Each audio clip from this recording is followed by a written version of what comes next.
త్రోవ తప్పిపోయారంటాడు యెషయా ప్రవక్త.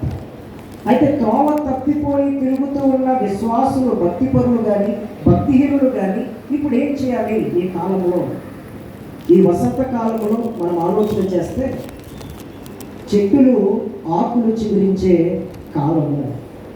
ఇదే కాలంలో చాలా పండుగలు కూడా ఇతర వ్యక్తులు కూడా చేస్తూ ఉంటారు. ఈ కాలము చాలా అందరికీ కూడా తగిన కాలముగా కనబడుతుంది. ఉగాది పండుగ ఈ కాలంలో చేస్తారు, ముస్లిమ్స్ ఏమో రంజాన్ ఈ కాలంలో చేస్తారు, యూదులు కూడా ఈ 40 దినాల ఉపవాస దీక్షలు చేస్తూ ఉంటారు.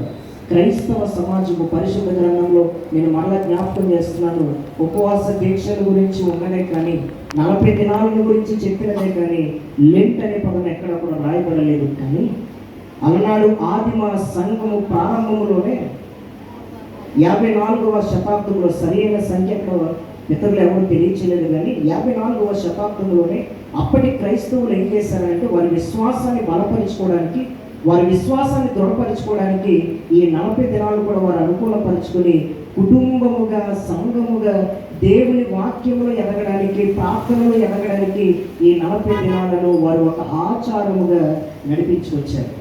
అదే ఆచారంగా నేను ఎందుకు మాట అన్నానంటే, ఇప్పటికీ కూడా యావత్ ప్రపంచం అంతా చాలామంది క్రైస్తవులు దీనిని ఒక ఆచారబద్ధంగా చేస్తూ ఉన్నారు. ఎలా చేస్తూ ఉన్నారంటే, పూలు పెట్టుకోకూడదు అంటారు. ఈ 40 దినాలు ఏం పెట్టుకోకూడదు? పూలు పెట్టుకోకూడదు. రెండు బర్త్డేలు చేసుకోకూడదు. 3 ఏ ఫంక్షన్లు చేసుకోకూడదు. 4 ఏ గృహానికి సంబంధించిన గృహ ప్రవేశాలు ఇవి కూడా చేయకూడదు. ఇవన్నీ ఎవరు తీసుకొచ్చారు? ఆది సంఘంలో ప్రారంభించిన వాళ్ళు ఎవరు కూడా ఈ షరతులు పెట్టలేదు. రానున్న కాలంలో ఏమైపోయిందని అంటే, అసలు పండగలని కుటుంబంలో ఏమీ జరగకూడదని ఈ శ్రమల కాలాన్ని ఏం చేశారంటే కీడు కాలంగా మార్చేశారు. చాలా జాగ్రత్తగా విన్నమాట. ఈ శ్రమల కాలాన్ని కీడు కాలముగా 40 దినాలను చూస్తున్న విశ్వాసులు ఒకవేళ మీలో ఉన్నారేమో, చాలా జాగ్రత్త. ఈ 40 దినాలు ఏ కాలం అని అంటే దీవెన కాలం. ఈ 40 దినాలు దేవుని దగ్గర నుండి దీవెన పొందుకునే కాలాన్ని కీడు కాలంగా చూడొద్దు దయచేసి. పువ్వులు పెట్టుకోవద్దని కానీ, అయ్యి చేయొద్దని కానీ, ఇవి చేయొద్దని కానీ ఎక్కడా చెప్పబడలేదు. నీకు ఓపిక ఉంటే పెట్టుకో, ఓపిక లేకపోతే మానే.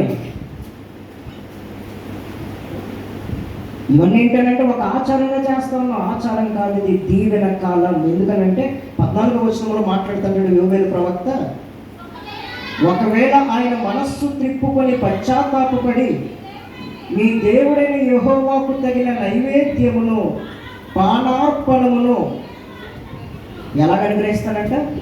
దీవెనగా అనుగ్రహించే కాలము ఉపవాస దీక్షలు.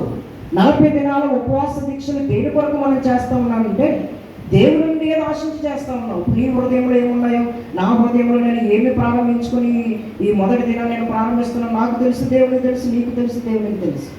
దీవెన కాలాన్ని కీడు కాలం చేయొద్దు దయచేసి. మొదటిగా చెప్పుచున్న మాట, ఈ కాలము దేవుని ద్వారా ఆశీర్వదింపబడే కాలము. దేవునితో సంబంధము కలిగి దేవునిని హృదయపూర్వకంగా ఆరాధించే ఈ కాలాన్ని ఎవరెవరో ఏదో అన్నారని వాళ్ళ వల్ల మన విశ్వాసాన్ని పోగొట్టుకోవడానికి వీలు లేదు. 40 దినాలు, 40 సంఖ్యకు చాలా ప్రాముఖ్యం ఉంది పరిశుద్ధ గ్రంథంలో. కాబట్టి దేవుని సంగమ పరివర్తన మొదటిగా దేంట్లో రావాలంటే మన హృదయంలో ఉన్న ఆచారాలకు పరివర్తన అవసరం. మన ఆచారాలకు పరివర్తన అవసరం.